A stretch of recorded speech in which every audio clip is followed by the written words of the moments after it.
Are you aware that Samuel knew a bit of what was happening around?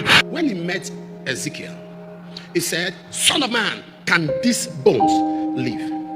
If you see a vision and there are dry bones in that vision, and the Lord asks you with your Pentecostal sense, your charismatic gymnastic, this is your vavavoish spiritual life, very unsilent attitude to the move of God, and God shows you, can these bones live again? Many of you say, "Yes, Lord, you can do it." No, Ezekiel had gotten intimacy with God. He said, "Lord, thou," because even if they can rise again, I don't know if it is your will for them to rise again.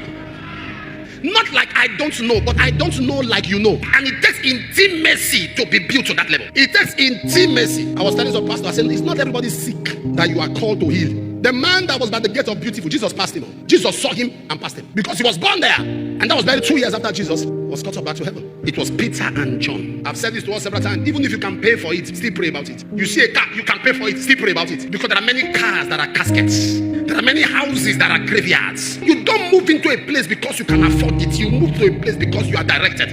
No rain, and there was a brook of water, and that brook is by charity. There is a brook. Why? There is scarcity and there is drought. He said there is a brook. Elijah, nobody knows where this brook is, but I will direct you there. It is by charity. What is charity? Charity means separation and isolation. Sir, it's in the place of separation and isolation you see what others can see. There is a brook that is only seen in the days of separation. There is a brook that is only seen and noticed in the days when you separate yourself. In Proverbs 18 verse 1, he said, a man through desire, having separated himself, intermingled with all wisdom. Sir, there are things you find in the place of separation. When you spend time in the woods and you spend time with God, it begins to open your eyes to the brook, charity, the place of supply, the stream of water. There might not be physical literal rain, but there is a brook, and the provision of that brook is embedded in separation. As you separate yourself in the place of prayer, as you separate yourself from wrong affiliations, as you separate yourself from wrong friends and wrong acquaintances, God begins to open your eyes. So there are things you will not see.